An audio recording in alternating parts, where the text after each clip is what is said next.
ठंड में गरीब भाई बहू के पहले इस चटपटे पूरा छोले वीडियो देखे। भटूरे। हे भगवान, मैंने पूरी अलमारी देख ली, कहीं भी पैसे मिल नहीं रहे हैं। क्या हुआ बहू, इतना परेशान होकर क्या ढूंढ रही हो? माँ जी, घर में बनाने के लिए राशन का एक दाना नहीं है, समझ नहीं आ रहा कि क्या करूँ। गरिमा और प्रभा परेशान होकर एक दूसरे से बात कर ही रही थी कि इतने में कुशल और माही वीडियो भी के खेल कर लास्ट आ तक जाते बने हैं। रहिएगा। मम्मी, मुझे बहुत ठंड लग रही है, देखो ना, आज मेरा स्वेटर खेलते हुए फट गया। मम्मी, मुझे नया स्वेटर खरीद दो ना। हाँ मम्मी, मेरे स्वेटर में भी बहुत सारे छेद हो गए हैं, मेरे लिए भी स्वेटर खरीद दो। मम्मी, मुझे बहुत भूख लगी है, कुछ खाने के लिए दो ना। बच्चों, अभी तो खाने के लिए कुछ भी नहीं है, लेकिन तुम लोग थोड़ा सा इंतजार कर लो। जैसे ही तुम्हारे पापा काम से लौटेंगे, मैं तुम लोगों के लिए अच्छा अच्छा खाना बनाऊंगी और उनसे स्वेटर खरीदने के लिए भी कहूंगी। आप सच कह रही हो मम्मी, आप सच में बेस्ट हो। इतना कहकर बच्चे वापस खेलने के लिए चले जाते हैं और घर वीडियो पर अच्छा प्रभा लगे तो रसोई में कमेंट बैठकर जरूर राशन के कीजिएगा बर्तन भाई। झांकती है, लेकिन उसे किसी भी डिब्बे में कुछ भी नहीं मिलता। इससे गुस्सा होकर प्रभा, नीरज, तू हमेशा किताबों में ही घुसा रहता है। घर की हालत इतनी खराब है, घर पर खाने के लिए एक दाना नहीं है और तुझे कोई फर्क नहीं पड़ता। नीरज जो एक कोने में बैठकर बड़ी ध्यान से अपनी पढ़ाई कर रहा था, प्रभा की बात सुनकर वो पढ़ाई से ध्यान हटाता है और प्रभा को देखकर पूछता है, क्या हुआ माँ, आप मुझे कभी पढ़ने क्यों नहीं देती हैं? आपको पता है ना मुझे डॉक्टर बनना है, इसलिए मैं दिन रात एक करके पढ़ाई कर रहा हूँ। नीरज, तुझसे कितनी बार कहना पड़ेगा, हम लोग बहुत गरीब हैं, इतने बड़े बड़े सपने मत देख। सारा दिन किताबों में पड़ा रहता है, ये नहीं कि बाहर जाकर कुछ काम करके 2 पैसे कमा कर ले आए। माँ बस हो गया, आप हमेशा मुझे और मेरी पढ़ाई को ताना देती हो। आपको पैसे चाहिए ना, तो रुको, मैं बाहर जाकर कमा कर लाता हूँ। नीरज अपनी माँ से गुस्सा होकर काम ढूंढने के लिए निकल जाता है। काफी ठंड है भाई। इस कड़कड़ाती ठंड में कितनी ठंडी हवा चल रही है, कहीं काम मिलने से पहले ही मेरी कुल्फी न जम जाए। नीरज कई कारखानों में जाकर काम के लिए पूछता है, लेकिन उसे कहीं भी कोई भी काम नहीं मिलता। फिर आखिर में वो परेशान होकर सब्जी मंडी जाता है, जहाँ उसे गाड़ी में माल लोड करने का काम मिल जाता है। भाई कितना मेहनत करता है। चलो अच्छा है, मुझे कोई काम तो मिला, कम से कम 2 घंटे काम करके मैं 200 रुपए कमा लूंगा। नीरज ठंड में कामते हुए एक एक बोरी उठाकर उसे ट्रक में लोड करता है। कुछ ही देर में वो सारा सामान ट्रक में लोड कर देता है। करके बताइए। अरे भाई लड़के, तूने तो बहुत जल्दी मेरा सारा माल ट्रक में लोड कर दिया है, ले तेरे 200 रुपए। नीरज धनीराम से पैसे लेकर सीधे बनिए की दुकान पर जाकर थोड़ा बहुत राशन लेकर घर आ जाता है। माँ, अब खुश हो जाओ, देखो मैं राशन ले आया हूँ और अब मैं पढ़ने जा रहा हूँ, मुझे डिस्टर्ब मत करना। प्रभा नीरज से राशन लेती है और नीरज बहुत ही कम सामान लेकर आया था, तो गरिमा सिर्फ दाल चावल बनाती है। शाम हो गई थी। समीर और ओम प्रकाश दोनों कांपते हुए घर लौट रहे थे। आज तो ठंडी हवाएं कांटे की तरह चुभ रही हैं। मुझे कहीं सर्दी न लग जाए। अरे बेटा, ठंडी से ज्यादा तो मुझे अभी घर की चिंता हो रही है। सेठ बंसीलाल ने आज भी हमारी पगार नहीं दी। ओम प्रकाश और समीर कमेंट सेठ में बंसीलाल बताइए के वीडियो कारखाने में कैसा है। काम करते थे, जो बिस्किट बनाने का काम करती थी। बंसीलाल एक नंबर का खड़ूस आदमी था। वो गरीबों को हमेशा परेशान करता था। अपनी गरीबी से परेशान समीर और ओम प्रकाश दोनों ठंड में कांपते हुए घर आते हैं। गरिमा, मुझे बहुत ठंड लग रही है, जल्दी कुछ करो ना। समीर जी और पिताजी, आज तो आप लोग बहुत ही ज्यादा कांप रहे हैं। माँ जी, आप जल्दी से इन्हें अंगीठी के सामने बिठाइए, तब तक मैं गर्म पानी करके लाती हूँ। प्रभा फटाफट से अंगीठी चलाकर अपने पति और बेटे के कोई सामने रख डेटिंग देती गड़बड़ है। हो तो इतनी बताना देर में भाई। गरिमा भी गर्म पानी करके आती है कमेंट और में। समीर और ओम प्रकाश को देती है। आप दोनों फटाफट से गर्म पानी पी लीजिए, इससे आपके शरीर को गर्माहट मिलेगी और सर्दी भी भाग जाएगी। समीर और ओम प्रकाश दोनों गर्म पानी पीते हैं, जिससे उनका कांपना बंद हो जाता है। थोड़ी देर में सभी खाना खाने के लिए बैठ जाते हैं। प्रभा सभी को चावल और पानी जैसी दाल देती है, जिसे देखकर, मम्मी, आज भी वही फीकी वाली दाल बना दी आपने। बच्चों, अभी दाल चावल खा लो, कल मैं पक्का तुम्हारे लिए अलग सा खाना बनाकर खिलाऊंगी। नहीं मम्मी, मैं नहीं खाऊंगा। मेरे स्कूल में सभी अपनी मम्मी के हाथ का बना चटपटा खाना लेकर आते हैं, लेकिन आप हमें सिर्फ सूखी रोटी और अचार देती हो। मम्मी, स्कूल के बच्चे हमारे टिफिन का काफी मजाक उड़ाते हैं।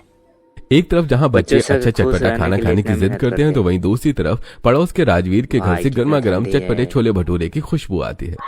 अरे वाह, छोले भटूरे की कितनी अच्छी खाना ही खुशबू आ रही मस्त है। है भाई। इस चटपटे छोले भटूरे के आगे तो ये दाल चावल मुझसे खाई नहीं जा रहे हैं। अपनी चटोरी जुबान को काबू में रखो, तुम्हें समझ नहीं आता क्या? बच्चे भी चटपटा खाना चाहते हैं। कम से कम उनके सामने तो ऐसी बात मत करो। प्रभा से डांट खाने के कमेंट बाद से ओम बताइए प्रकाश आप लोग चुप हो खाना जाता है और खाएंगे। सभी खाना खाने लगते हैं।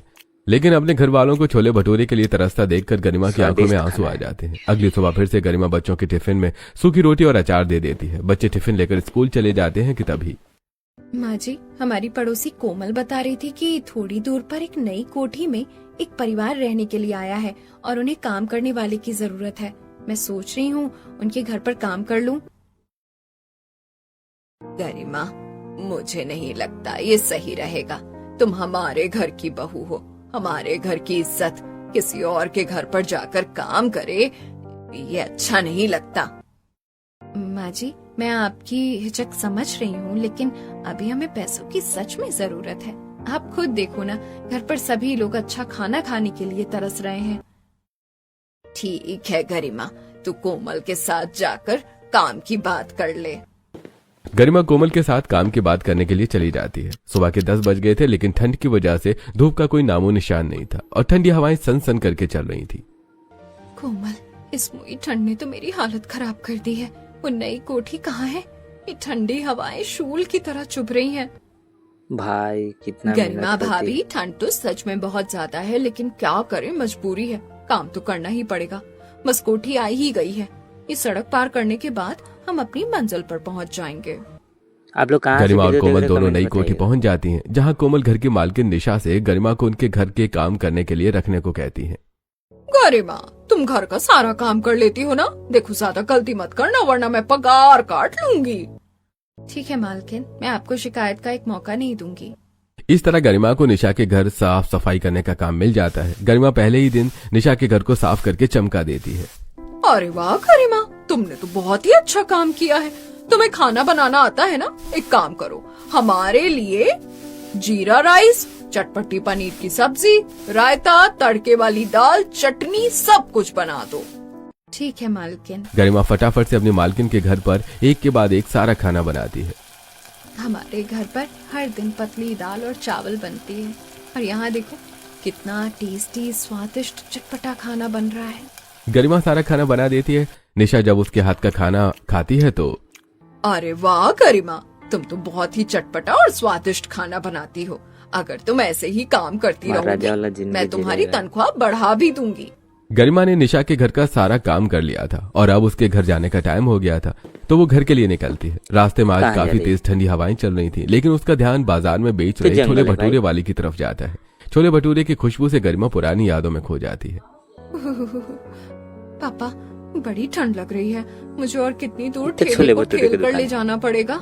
अरे बेटी, अभी से ही थक गई हैं? तुम तो कह रही थी कि मेरे साथ मसला बुधवार के भटूरे बाजार में बना। जाकर छोले भटूरे बेचोगी।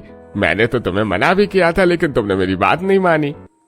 अरे नहीं पापा, मुझे बुध बाजार के दिन आपके साथ छोले भटूरे बेचना है। इस दिन लोगों की भीड़ ज्यादा होती है। मुझे आपकी मदद करवानी पड़ेगी ना? मेरी बिटिया रानी कितनी समझदार है। गरिमा के पिता हरि किशन छोला भटूरा बेचा करते थे। उनके छोले भटूरे सच में बहुत ही टेस्टी होते थे।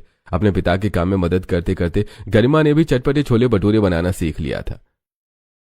अरे भाई बहन जी, आपको दिखता नहीं है क्या? सड़क के बीच में क्यों खड़ी हो? गाड़ी के हॉर्न की आवाज से गरिमा भाई, अपने गाड़ी ख्यालों से मस्त बाहर है। आती है। इस आदमी के छोले भटूरे की खुशबू से तो मुझे भी छोले भटूरे बनाने का मन कर रहा है। मैं तो इससे भी ज्यादा चटपटे छोले भटूरे बनाती हूँ, पर क्या करूँ, घर में राशन लाने के पैसे नहीं है। छोले भटूरे कैसे बनाऊंगी? गरिमा मन उदास करके रास्ते से घर चली जाती है। गरिमा का चेहरा आज काफी उतरा हुआ था, तो प्रभा उससे पूछती है, क्या वीडियो को बात है सब्सक्राइब कर गरिमा, लीजिएगा। आज तुम काफी परेशान लग रही हो। कुछ नहीं माँ जी, सब ठीक है। ओम प्रकाश और समीर भी कारखाने से काम खत्म करके घर आ जाते हैं। बहू, आज जल्दी से खाना दे दो, बड़ी भूख लगी है। गरिमा सभी को पानी जैसी दाल, रोटी और अचार खाने के लिए देती है, जिसे देखकर सबका मुंह बन जाता है। गरिमा, लाइक एक आज जरूर भी खाने में वही पतली सी दाल बनाई है। इस खाने में तो कोई स्वाद ही नहीं है। मेरे साथ जो कल लोग काम करते हैं वो कितना स्वादिष्ट चटपटा खाना लेकर आते हैं। मैं जानती हूँ आप सबको चटपटा खाना खाने का कितना मन है, लेकिन घर में उतना राशन नहीं है, इसलिए जो था मैंने उसी से खाना बना दिया। मैं जानता हूँ, लेकिन क्या करूँ, अच्छा खाना खाने का मन करता है। आज तो एक आदमी चटपटे छोले भटूरे लेकर आया था। उसने मुझे एक चैनल भटूरे पहली के बार साथ छोले सब्सक्राइब खाने के लिए भी जरूर दिए, लेकिन मुझे और खाने का मन कर रहा था। समीर बिल्कुल सही कह रहा है। मैंने भी चटपटे छोले भटूरे तुम्हारी शादी के टाइम पर खाया था। अब तो काफी समय हो गया है। आज यहाँ घर के सामने भी एक छोले भटूरे वाला बेचने आया था, जिसे देखकर मेरा भी जी ललचा गया।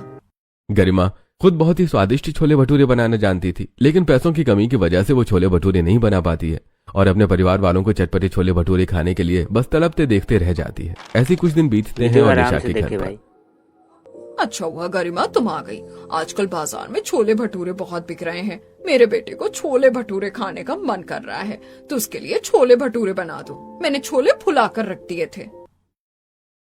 मेरे परिवार वाले, खासकर कुशल और माही, पता नहीं कितने दिन से छोले भटूरे खाना चाहते हैं। भाई क्या लेकिन सोच आज रही मुझे है? दूसरे के लिए चटपटे छोले भटूरे बनाने पड़ेंगे।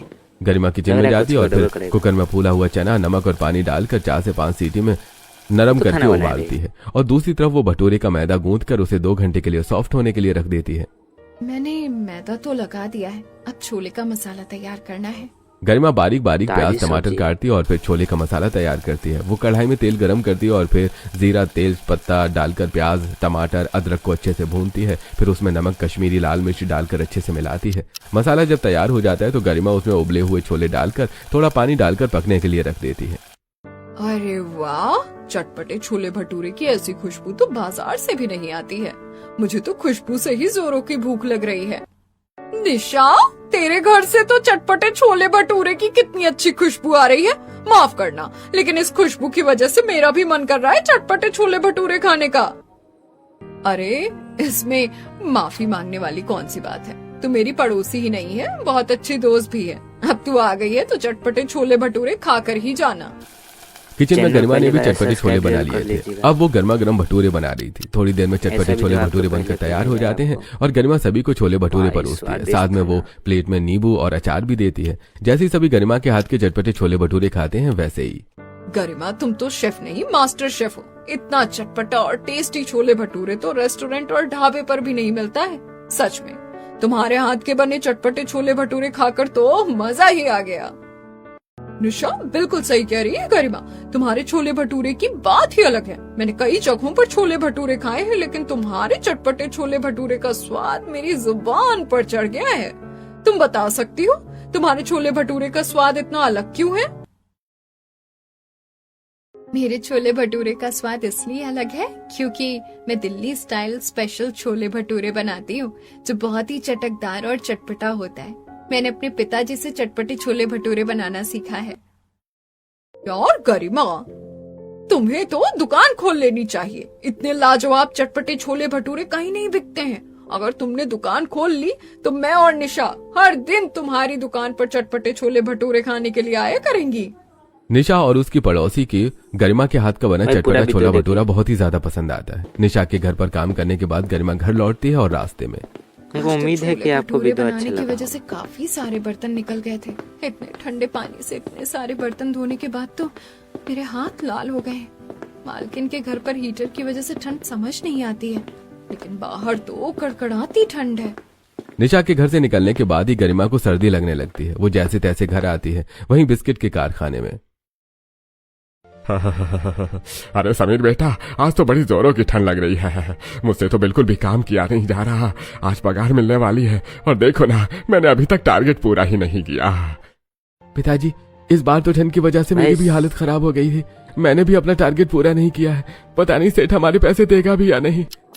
अरे आगे तुम दोनों कामचोर बाप बेटे पैसे लेने के लिए। अरे पैसे लेने में तो तुम दोनों आगे रहते हो, लेकिन जब काम करने की बारी आती है तो तुम्हारे हाथ पैर नहीं चलते हैं। इस बार तो तुमने अपना टारगेट भी पूरा नहीं किया है। इस बार माफ कर दीजिए मालिक, अगली बार से ऐसा नहीं होगा। हम लोग अगली बार टारगेट पूरा कर लेंगे। अरे देखो, मैंने ये खैराती नहीं खोल रखी है। तुमने काम पूरा नहीं किया है, इसलिए इस बार तुम दोनों को 12,000 रुपए ही मिलेंगे। अरे ऐसा मत कीजिए मालिक, वैसे भी इस महीने पगार बहुत लेट से मिल रही है। घर में पैसों की बहुत जरूरत है। आप 3,000 रुपए मत काटिए। ओम प्रकाश और समीर दोनों सेठ के सामने काफी गिड़गिड़ाते हैं, मिन्नतें करते हैं, लेकिन वो उनका खड़ूस सेठ उनकी एक भी बात नहीं सुनता। मजबूर होकर दोनों बाप बेटे को 12,000 लेकर ही घर लौटना पड़ता है। और रास्ते में भाई, गरीबी में भी इतने में सोचा था इस बार जब पगार मिलेगी तो कुशल और माही को स्वेटर खरीद दूंगा। हम लोग भी बड़े हैं, फिर भी ठंड बर्दाश्त कर सकते हैं, लेकिन ठंड में तो बच्चों की हालत खराब हो जा रही है। अरे बेटा, मैंने सोचा था इस बार जब पगार मिलेगी तो हम लोग घर के लिए रजाई लेंगे, क्योंकि सोने में बड़ी दिक्कत होती है, लेकिन वीडियो सब को लास्ट गड़बड़ तक हो देखने के गया। लिए भाई को